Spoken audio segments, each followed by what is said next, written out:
Hello everyone, welcome back to my YouTube channel.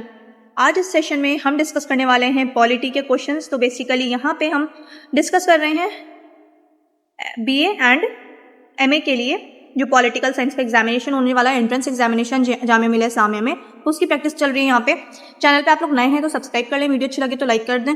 आज ये हमारा है सेट 3 और इससे पहले set 1 and set 2 already upload हो गई है वीडियोज़। आप लोग चैनल पर विजिट करके वहाँ से भी जाके प्रैक्टिस कर सकते हैं। सो स्टार्ट करते हैं वीडियो को। Which case led the Supreme Court to declare that the preamble is an integral part of the Constitution? So कौन सा केस था जिसमें सुप्रीम कोर्ट ने ये डिक्लेयर किया था कि प्रियम्बल जो है वो भी कॉन्स्टिट्यूशन का ही पार्ट है?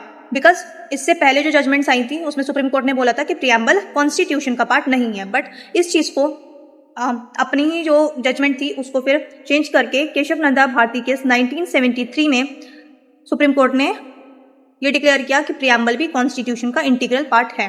So the right answer is Kesavananda Bharati case. कभी ऐसा हो जाए अगर आपसे ईयर पूछ लें तो ईयर भी आपको पता होना चाहिए कौन सा ईयर था, 1973। The next question is the doctrine of pleasure in the constitution is related to which of the following? So अगर हम डॉक्ट्रिन ऑफ प्लेजर की बात करते हैं तो ये जो है बहुत सारी चीज़ों से रिलेटेड है। मतलब अगर हम प्राइम मिनिस्टर की बात करते हैं या फिर प्रेसिडेंट, डॉक्ट्रिन ऑफ प्लेजर जो है बेसिकली जैसे मिनिस्टर्स की अपॉइंटमेंट होती है, प्राइम मिनिस्टर की अपॉइंटमेंट होती है, तो कॉन्स्टिट्यूशन की वर्डिंग्स के अकॉर्डिंग अगर हम देखें तो वो जो ऑफिस अपनी होल्ड करते हैं वो किस केस पे करते हैं? Doctrine of pleasure of the president. ठीक है, तो ये यहाँ पे हम ऑप्शन के थ्रू देखेंगे कि यहाँ पे किस चीज से रिलेटेड यहाँ पे पूछा है। तो फंडामेंटल राइट्स में इसका कोई रोल नहीं है, इमरजेंसी प्रोविजन में कोई रोल नहीं है, जुडिशियल रिव्यू में कोई रोल नहीं है। तो यहाँ पे अगर हम बात करें तो सिविल सर्वेंट्स, तो सिविल सर्वेंट जो है ये भी जो पोजीशन होल्ड करके रखते हैं अंडर आर्टिकल 310, तो इनकी जो पोजीशन होती है, जो ये पोस्ट होल्ड करके रखते हैं, वो बेसिकली किसकी वो होती है? डॉक्ट्रिन ऑफ प्लेजर होता है किसका?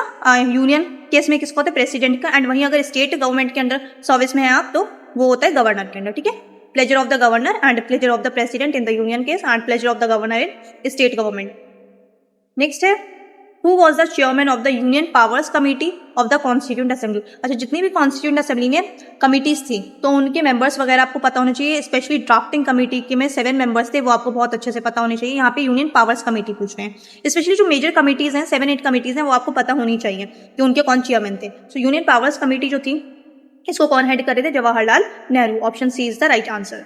The next question is under which can the Parliament of India create or abolish a legislative council in a state? So legislative council जो है, legislative council पार्लियामेंट क्रिएट करती है, ठीक है, किसी भी स्टेट में। एंड अगर अभी हम बात करते हैं कि लेजिस्लेटिव काउंसिल कौन कौन से स्टेट में, तो सिर्फ 6 स्टेट्स में है।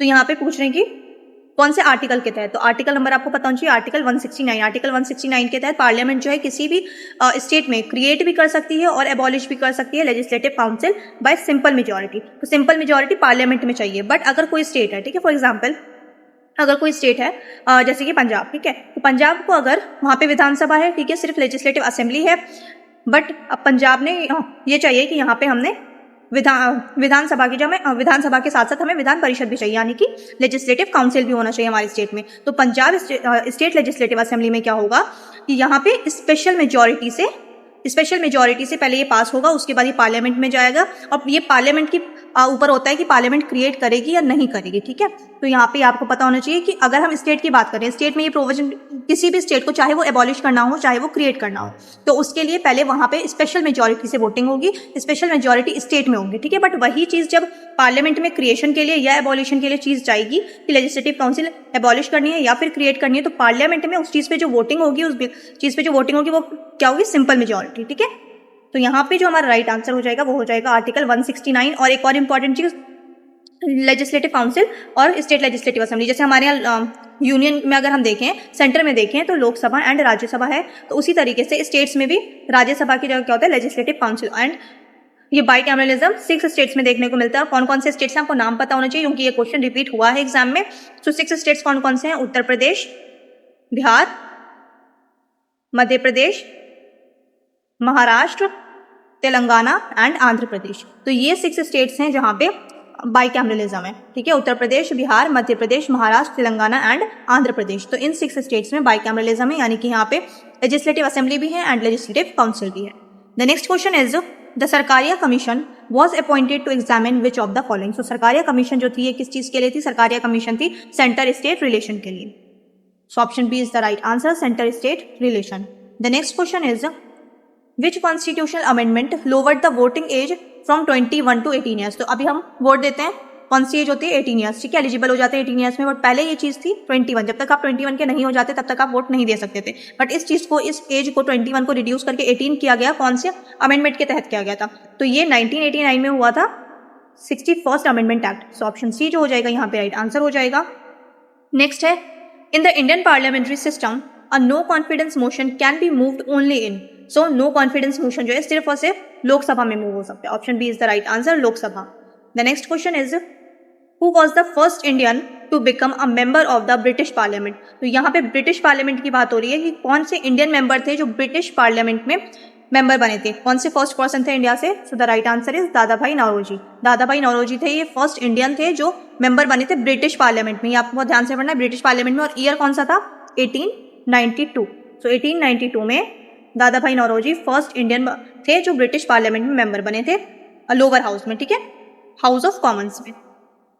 The next question is, The Montagu-Chelmsford reforms 1919 introduced which system in the provinces? So provinces में कौन सा सिस्टम इन लोगों ने स्टार्ट किया था, मतलब 1919 एक्ट के तहत कौन सा सिस्टम लेके आए थे प्रोविंस के लिए। तो यहाँ पे प्रोविंशियल ऑटोनॉमी 1935 में दिया गया था। सेपरेट इलेक्टोरेट की अगर हम बात करें तो ये 1909 में आया था, ठीक है। इसमें 1919 में इस चीज़ को एक्सपेंड किया गया था, और बट यहाँ पे प्रोविंस के बारे में पूछ रहे हैं, और ये फर्स्ट टाइम 1909 में हुआ था, तो ये नहीं होगा, फेडरलिज्म नहीं होगा, ठीक है। तो जो राइट आंसर होगा हमारा वो हो जाएगा डायरकी। सो डायरकी क्या मतलब, डुअल गवर्नमेंट ना, मतलब कि जैसे अब प्रोविंसेस के पास जो पावर्स थी लॉज बनाने की, जिन सब्जेक्ट्स के ऊपर लॉज बनाने की पावर थी, तो उन सब्जेक्ट्स को दो पार्ट्स में डिवाइड कर दिया था, ट्रांसफर्ड एंड रिजर्व सब्जेक्ट, ठीक है, transferred and reserve subject. So option A जो हो जाएगा राइट आंसर हो जाएगा dyarchy. The next question is, which among the following is not a constitutional body. So इनमें से कौन सी है जो कॉन्स्टिट्यूशनल बॉडी नहीं है। सो इससे फर्स्ट है इलेक्शन कमीशन, ये अंडर आर्टिकल 324, तो ये हमारी कॉन्स्टिट्यूशनल बॉडी है, तो ये आंसर नहीं होगा हमारा। नेक्स्ट है यूनियन पब्लिक सर्विस कमीशन। सो यूनियन पब्लिक सर्विस कमीशन जो है, यूनियन पब्लिक सर्विस कमीशन, ये भी हमारी कॉन्स्टिट्यूशनल बॉडी है, कॉन्स्टिट्यूशन में मेंशन है, ठीक है। अभी हमने ऊपर डिस्कस भी किया था आर्टिकल 310, ठीक है, तो ये यूपीएससी से रिलेटेड था। Then finance commission, finance commission and article 280, और प्रेसिडेंट क्रिएट करते हैं हर 5 ईयर्स में, तो आर्टिकल 280, तो ये भी फाइनेंस कमीशन भी क्या है, हमारी कॉन्स्टिट्यूशनल बॉडी है। बट नीति आयोग, नीति आयोग की अगर हम बात करें तो यहाँ पे नीति आयोग ना तो हमारी कॉन्स्टिट्यूशनल बॉडी है, ना ही ये स्टैट्यूटरी बॉडी है, ठीक है, कि एग्जीक्यूटिव बॉडी है, एग्जीक्यूटिव के ऑर्डर के थ्रू क्रिएट किया गया था। सो नीति आयोग हो जाएगा, ये हमारा राइट आंसर हो जाएगा, क्योंकि हमसे पूछ रहे थे कि ऑप्शन में से कौन सा कॉन्स्टिट्यूशनल बॉडी नहीं है। So Niti Aayog is the right answer. The next question is, the global gender gap report is published by which organisation. कौन सी ऑर्गेनाइजेशन जो है global gender gap report release करती है। The right answer is World Economic Forum. Next है, which schedule was added to the constitution by the first amendment act 1951। 1951 में first amendment act के तहत कौन सा शेड्यूल जो है वो इंक्लूड किया गया था। The right answer is 9th schedule. 9th schedule ये क्या है, immune from judicial review. But 2007 की जजमेंट के बाद जुडिशियल रिव्यू जो है ये पॉसिबल है, ठीक है, जो वो लॉज 9th शेड्यूल में होंगे उनका भी जुडिशियल रिव्यू पॉसिबल है। यहाँ पे अब अच्छा 8th शेड्यूल ये ओरिजिनली था कॉन्स्टिट्यूशन में, तो यहाँ पे 10th शेड्यूल की बात करें तो 10th शेड्यूल 1980 ये इंपॉर्टेंट हो जाता है, इस पर पूछ सकते हैं क्योंकि काफ़ी ज़्यादा इलेक्शन हुए हैं इस बार, 2-3 स्टेट्स में इलेक्शन थे, तो ये इंपॉर्टेंट बन जाता है। तो ये आपको पता होना चाहिए 10th schedule anti defection law से रिलेटेड है। एंटी डिफेक्शन लॉ ऐड किया गया था 1985 में 10th शेड्यूल को, एंड कौन से अमेंडमेंट के तहत किया गया था ये भी आपको पता होना चाहिए, 52nd अमेंडमेंट एक्ट। तो यहाँ पे जितनी भी ये पॉइंट्स थे ये सब इंपॉर्टेंट था, ये सब पूछ सकते हैं एग्जाम में, क्योंकि ये इलेक्शन ईयर है, काफ़ी ज़्यादा इलेक्शन हुए हैं स्टेट्स में, तो आपको पता होना चाहिए 10th schedule related to anti defection law add किया गया था 1985 में, कौन से अमेंडमेंट के तहत, 52nd अमेंडमेंट एक्ट, ठीक है। 11th शेड्यूल, 11th शेड्यूल की बात करें तो 1992 में 11th शेड्यूल फॉर पंचायत, ठीक है, 1992 में पंचायत जो है पंचायत वाला शेड्यूल 11th शेड्यूल ऐड किया गया था 1992 में। अब नेक्स्ट क्वेश्चन है, The instrument of instructions contained in the Government of India Act 1935 was incorporated in the Indian Constitution as। तो यहाँ पे इंस्ट्रूमेंट ऑफ इंस्ट्रक्शन जो है ये 1935 एक्ट जो था गवर्नमेंट ऑफ इंडिया एक्ट 1935, इसमें ये चीज़ दी गई थी इंस्ट्रूमेंट ऑफ इंस्ट्रक्शन, और इंडियन कॉन्स्टिट्यूशन में इसी के ऊपर बेस्ड एक चीज़ ली गई है, वो कौन सी है, वो है directive principles of state policies. Option B जो हो जाएगा ये राइट आंसर हो जाएगा। नेक्स्ट है, who is the first law officer of the government of India. So first law officer of the government of India कौन होता है, तो गवर्नमेंट ऑफ इंडिया की अगर हम बात करें तो वो होता है अटॉर्नी जनरल ऑफ इंडिया, और अगर हम वहीं स्टेट की बात करें तो वो होता है एडवोकेट जनरल ऑफ स्टेट, ठीक है, एडवोकेट जनरल फॉर स्टेट। तो यहाँ पे attorney general of India under article 76। तो ऑप्शन सी जो हो जाएगा राइट आंसर हो जाएगा।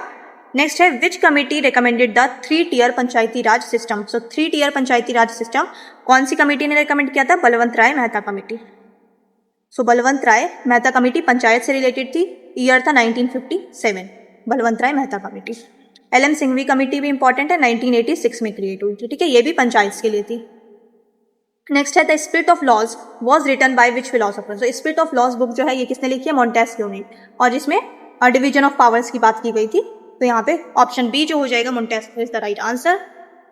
नेक्स्ट है the electoral college for the election of the vice president of India. यहाँ पे वाइस प्रेसिडेंट का पूछ रहे हैं कि इलेक्टोरल मतलब वाइस प्रेसिडेंट को इलेक्ट कौन कौन मेंबर्स करते हैं।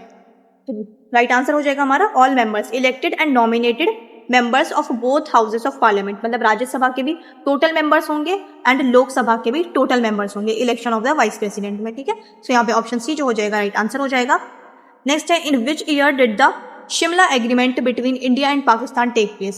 सो शिमला एग्रीमेंट जो है इंडिया एंड पाकिस्तान के बीच में हुआ था, पहले तो ये पता होना चाहिए, बेसिक है आपको पता होगा, ठीक है। इंडिया एंड पाकिस्तान के बीच में हुआ था शिमला एग्रीमेंट, कौन से ईयर में हुआ था? ये हुआ था 1972 में हुआ था। सो ऑप्शन सी जो हो जाएगा यहाँ पे राइट आंसर हो जाएगा। अच्छा, और लीडर्स के नाम भी पूछ सकते हैं, तो इंडिया की तरफ से कौन थी? इंदिरा गांधी, एंड पाकिस्तान की तरफ से जुल्फिकार अली भुट्टो। जुल्फिकार अली भुट्टो पाकिस्तान की साइड से एंड इंदिरा गांधी जो थी हमारी प्राइम मिनिस्टर वो इंडिया की साइड से। तो Shimla agreement 1972 after the war of after the Bangladesh war 1971। Next है which fundamental right was described by the supreme court as the golden triangle of the constitution.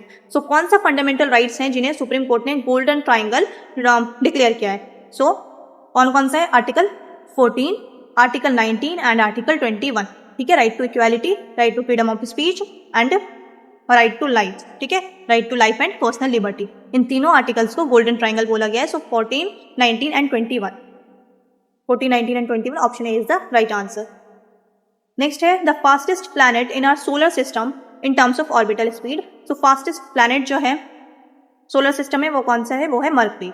So option D जो हो जाएगा right answer हो जाएगा, because ये सबसे यहाँ पे सन है और सबसे क्लोज जो है, सबसे क्लोज मरकरी है, ठीक है। यहाँ पे मरकरी है, तो मरकरी सबसे क्लोज है सन के, इस वजह से जो इसका पूरा रोटेशन होता है, रिवॉल्यूशन होता है, वो पूरा हो जाता है 88 डेज में। तो मरकरी पे एक साल जो होता है वो कितना होता है? 1 year is equal to 88 days. और अगर हम अर्थ की बात करें तो हमारे यहाँ तो 365 डेज का 1 ईयर होता है, वैसे ये मरकरी पे 88 डेज का 1 ईयर होता है। सो ऑप्शन डी जो हो जाएगा राइट आंसर हो जाएगा।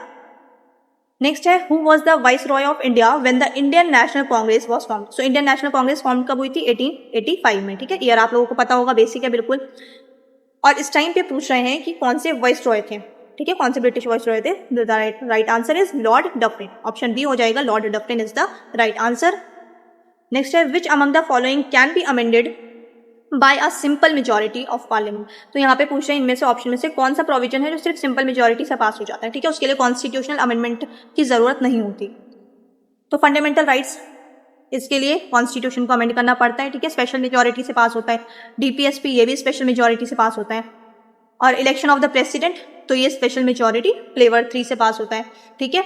यहाँ पे जो है क्रिएशन ऑफ न्यू स्टेट्स, यानी कि आर्टिकल 3 जो है creation of new states, option C हो जाएगा यहाँ पे राइट आंसर। ये होता है हमारा सिंपल मेजॉरिटी से, क्रिएशन ऑफ न्यू स्टेट्स, ठीक है।